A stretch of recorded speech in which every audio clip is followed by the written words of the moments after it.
एक exercise solve करने लगे हैं और एक्सरसाइज सुपरवाइज्ड लर्निंग को हम यूज करेंगे, ठीक है, सुपरवाइज्ड लर्निंग। और इसको यूज करके हम अमेज़ॉन का रिकमेंडेशन सिस्टम बनाएंगे, अमेज़ॉन रिकमेंडेशन सिस्टम बनाएंगे। अब जरा आपने गौर करना है, ये आपका कैनवस है, मैं इसको रिमूव करने लगा हूं। अब आपको पता है कि सुपरवाइज लर्निंग के लिए आपको बेसिकली डेटा चाहिए होता है सबसे पहले तो डेटा हमने गेट करना है यूजर से। अब जरा आपने गौर करना है कि ये जो आपका एक्सेस है ना, ये वर्टिकल एक्सेस, ये है बेसिकली प्राइस, और ये जो है बेसिकली ये है लेट्स से प्राइस के साथ wait, let's say this way, ठीक है, ये वेट है जी। अब ऑफ कोर्स अमेज़ॉन जो है वो डेटा गैदर करता है डिपेंडिंग अपॉन कि एक बंदे ने किस प्राइस रेंज में, किस वेट रेंज में जो है एक आइटम को खरीदा। तो चलिए इस तरह करते हैं कि एक वेबसाइट का नाम है और उसको कहते हैं मशीन लर्निंग प्लेग्राउंड। तो चलिए मशीन लर्निंग प्लेग्राउंड को ओपन करते हैं, एग्जैक्टली वही जो है वो इंटरफेस है। अब इसमें हमने सबसे पहले डेटा जनरेट कराना है, ठीक है। और लेट्स से एक बंदा आता है, वो कहता है कि जी आपको याद है ना, ये वाला एक्सेस हमारा प्राइस है और ये वाला हमारा वेट है। तो एक बंदा आता है जी, हल्की फुल्की चीज स्मॉल प्राइस रेंज में खरीदता है, गुड। एक पर्सन आया, उसने खरीदा, उसने फिर एक और अगेन स्मॉल वेट वाली चीज खरीदी, लेकिन वो बहुत महंगी थी, मे बी उसने कुछ ज्वेलरी खरीदी, अगेन उसने कुछ और खरीदा, अगेन कुछ और खरीदा, और इस तरह उसने एक खरीदारी की, ठीक है। ये देखिए, ये उसका खरीदारी का पैटर्न है, ये सारा डेटा जो है आपके पास आ गया हुआ है, एक्सीलेंट, सही है।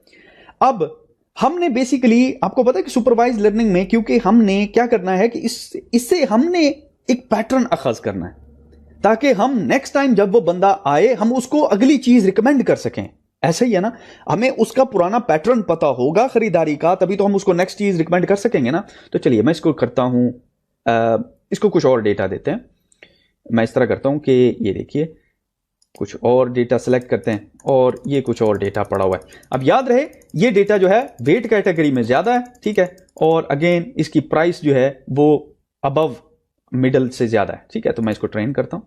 तो अब जरा आप गौर करें कि हमारे पास दो बॉक्सेस आ गए, ठीक है। और ये बॉक्सेस कैसे मिले? हमने एक एल्गोरिदम यूज किया के नियरेस्ट नेबर्स, जिसके बारे में हम तफसील से सीखेंगे कि क्या चीज है। ये सुपरवाइज लर्निंग की टाइप है और इसको हम अप्लाई करेंगे। हाउएवर हम इसको फिलहाल एक इंटरेक्टिव वे में अप्लाई कर रहे हैं।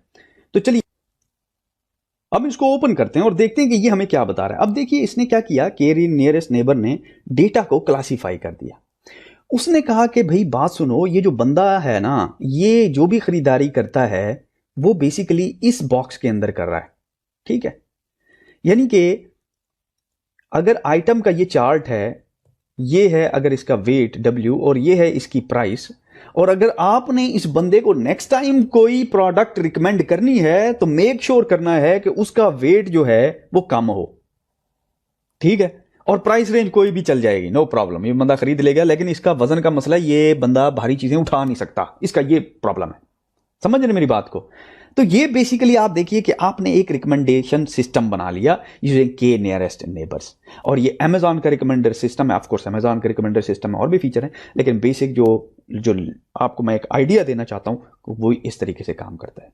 इसी तरह से आप यही एनालॉजी यूट्यूब रिकमेंडेशन सिस्टम पे लगा सकते हैं, किसी भी रिकमेंडेशन सिस्टम के ऊपर आप इसको अप्लाई कर सकते हैं। तो अगेन कंग्रेचुलेशन, आपने एक मजीद let's say one step ahead एक प्रोजेक्ट किया इस लेक्चर के अंदर, और यहां पे इसको हम क्लोज करते हैं।